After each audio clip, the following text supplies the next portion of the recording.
নমস্কার শ্রোতা বন্ধুরা, স্পিরিচুয়াল অ্যান্ড মোটিভেশনাল অ্যাডভাইস চ্যানেলে সকল শ্রোতা বন্ধুকে স্বাগত জানাই।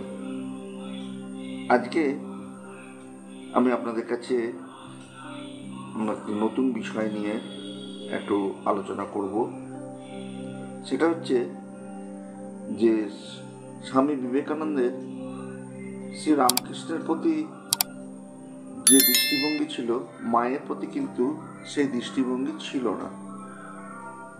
এটা আমরা জানতে পারি স্বামী শিবানন্দকে স্বামীজি একটি পত্রে লিখেছিলেন, রামকৃষ্ণ পরমহংস ঈশ্বর ছিলেন কি মানুষ ছিলেন, যা হয় বলো দাদা, কিন্তু যার মায়ের উপরে ভক্তি নেই তাকে ধিক্কার দিও।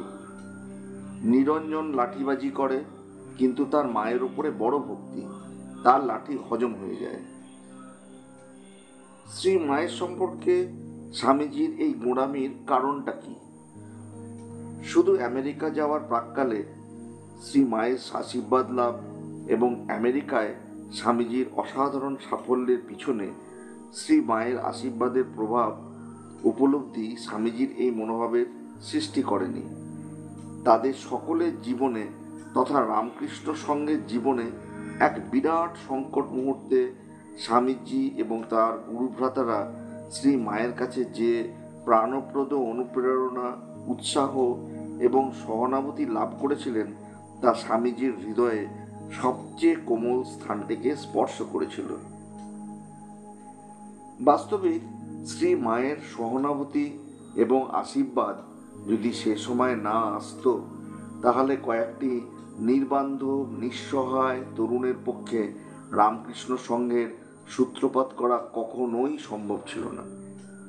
অর্থ ছিল না ঠিকই, কিন্তু তার হৃদয় উজাড় করা ভালোবাসা এবং প্রেরণার এমনই শক্তি ছিল, তার সহানুভূতি ছিল এমনই প্রাণপ্রদ যে পৃথিবীর ভ্রুকুটিকে উপেক্ষা করে কয়েকটি অল্পবয়স্ক তরুণ এক মহা সংগ্রামে ঝাঁপ দিয়েছিল, যার ফলে অল্পদিনের মধ্যেই জন্মলাভ করেছিল এক অভিনব আন্দোলন, সমগ্র পৃথিবীর ভবিষ্যৎ স্থায়িত্বের জন্য একটি বিরাট ভূমিকা গ্রহণ করতে যা ছিল দৈব নির্দিষ্ট, যার নায়ক ছিলেন স্বামী বিবেকানন্দ।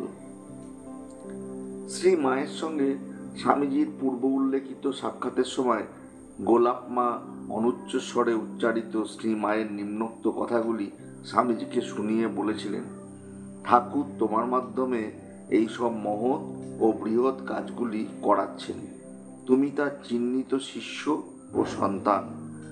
স্বামীজি সে কথা শুনে গভীর আবেগের সঙ্গে বলেছিলেন, মা, আমি তারই বাণী প্রচার করতে চাই এবং সেজন্য যত সত্য সম্ভব একটি স্থায়ী সঙ্গ স্থাপন করতে চাই।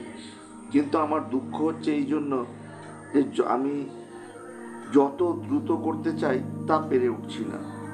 শ্রীমা তখন নিজেই স্নেহকমল কণ্ঠে আশ্বাস দিয়ে বলেন, তার জন্য তুমি কোনো ভাবনা করো না। তুমি যা করেছো আর যা করবে তা চিরকাল টিকে থাকবে। এই কাজের জন্যই তোমার জন্ম। জগতের মানুষ তোমাকে লোকগুরু হিসেবে মানবে। তুমি নিশ্চিত যেন ঠাকুর তোমার আকাঙ্ক্ষা অচিরেই পূর্ণ করবে। অল্প দিনের মধ্যেই দেখতে পাবে তোমার চিন্তা, তোমার স্বপ্ন বাস্তবে রূপ নিচ্ছে। সে কথা শুনে স্বামীজি ভক্তিবিনীত কণ্ঠে শ্রীমাকে বললেন, আশীর্বাদ করুন মা, যেন তাই হয়।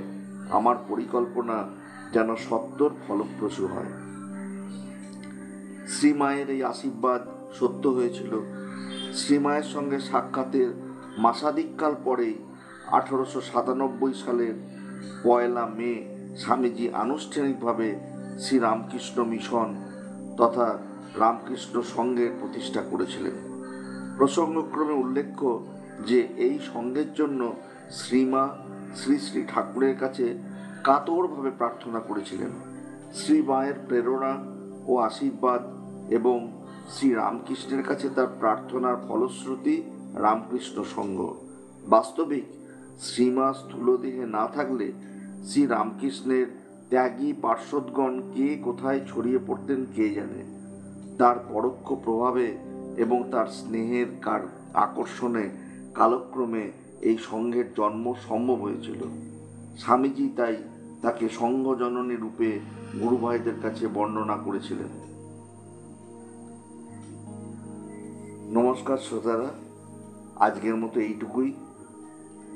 কাজেই আমরা স্বামীজির মনোভাব জানতে পারলাম যে উনি কেন মাকে এত শ্রদ্ধা করতেন। বাস্তবে কি মা যদি স্থূলদেহে না থাকতেন তাহলে হয়তো এই রামকৃষ্ণ সংঘের জন্ম হয়তো কোনোদিনই হতো না।